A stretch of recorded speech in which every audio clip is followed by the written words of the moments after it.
So, ayun na may nagtanong sa akin kung paano nga ba mina-manage sa isang relasyon yung finances, di ba? Paano kung mas malaki yung kita ng babae sa lalaki? Paano mas malaki yung kita ng lalaki sa babae? Paano nyo i-handle yung ganito, di ba? Kung interesado ako sa mga ganitong topic, tara kapatid, pag-usapan natin yan. Just keep on watching.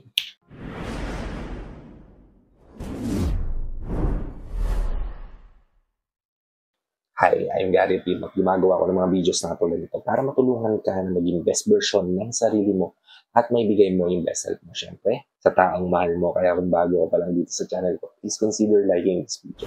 Hit the subscribe button and the notification bell para lagi kang updated sa mga videos na ganito na i-upload pa natin sa lahat. What if, kapatid, yung babae is mas malaki ang kita niya kaysa sa lalaki? Di ba, ang unang nagiging cause niyan is insecurity sa mga kalalakihan o kaya naman, palaging away kasi sumbatan, di ba? Ano ba yung dapat mong gawin para maayos to? Una, kapatid, sa mga kababaihan, never lose respect sa partner mo. Huwag mo mawala yung respeto mo sa kanya. Lagi mong ipapaalala na kayong dalawa ang susolusyon sa mga problema kinakaharap niyo. At dalawa kayong magtutulungan para maabot niyo yung mga goals na sinet niyo para sa sarili niyo at sa relasyon na meron. And sooner or later, sa pamilya na binubuo niyo, di ba?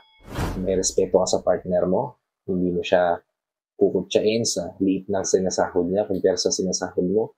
Hindi mo ikukumpara yung sarili mo sa mga ginagawa niya. Never do that, kapatid. Ikalawa, i-celebrate mo yung mga wins yung dalawa nang magkasama. Lagi mong tatandaan, kapatid, na syempre ang unang nararamdaman ng lalaki, lalo na kapag mababa yung salary niya compare sa babaeng pinili niya, may insecure siya, di ba? Parang pakiramdam namin is incompetent kami, di ba? Hindi namin kayang i-provide yung needed nyo, di ba? Na kayo na mismo nagpo-provide para sa sarili nyo. Mararamdaman ng mga kalalakihan yan. At para hindi niya maramdaman yun, celebrate it with him. Ibig sabihin, paramdam mo sa kanya na magkasama kayong tinataguyod yung relasyon na meron kayo, yung pamilya na meron kayo, yung pangarap na magkasama kayong dalawang inaabot. Para sa'yo, walang mas mataas at mas mababa. Para sa'yo, equal yung tingin yung dalawa sa isa't isa. At ang ikatlong dapat mong ipaalala sa partner mo kapag mas mataas yung sahod mo compare sa kanya, kung babae ka, paalala mo sa kanya na walang mind, kundi as, syempre hindi mo lang papaalala sa kanya, hindi papaalala mo sa sarili mo na hindi mo kailangan magmataas. Hindi porke mas mataas yung sinasahod mo compare sa partner mo is ikukumpara mo na yung sarili mo sa kanya na mas okay ka, mas stable ka compare sa kanya. Diba? Let me remind you, mag-partner kayo. Hindi kayo dapat mag-aaway at nagkakaroon ng problema pagdating sa finances, kundi nagtutulungan kayo para mas mayangat ang bawat isa. Sa mga kalalakihan naman, kung mas mataas naman ang sinasahod mo kumpara sa babaeng pinili mo, huwag ka namang mayabang. Let go of the pride, diba? O ito na, ikaw na nga yung lalaki, normal lang talaga dapat na mataas yung sinasahod mo. Kung mas mataas yung kinikita mo kumpara sa babaeng pinili mo, hindi mo kailangan ipagmalaki sa kanya. Bagkus, i-celebrate mo yan sa kanya. O mas mainam pa nga, hayaan mo siya mag-handle ng finances ng dalawa. Para less away, kasi happy wife, happy life.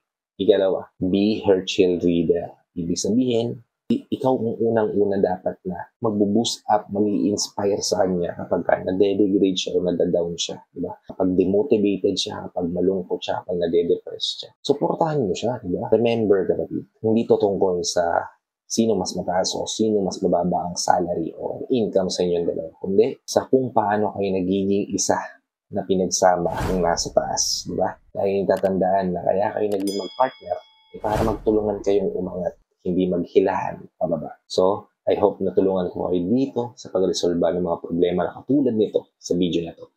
If natulungan ko na naman kayo, please help me share this to your loved ones na posible rin natin matulungan ng video na to para nakatulong na kayo sa kanila. Nakatulong na rin ako sa kanila, sa lahat pala ng OFW viewers natin at sa mga viewers natin dito sa Pilipinas na walang sawang nanonood, sumusuporta at palagi nakatune in sa bawat video na ina-upload ko. Maraming salamat po sa pagbigay niyo panonood at pag-support. Kung bago ka pa lang dito sa channel ko, please consider liking this video. Hit the subscribe button and the notification bell para lagi kang updated sa mga videos na tulad ito na i-upload pa natin sa inaharap. So, hanggang dito na lang mga kapatid. Maraming salamat ulit sa panonood. I hope to see you all on my next vlog. Ingat ka dyan palagi kapatid. May God bless you and always protect you. Peace. Whenever your heart is broken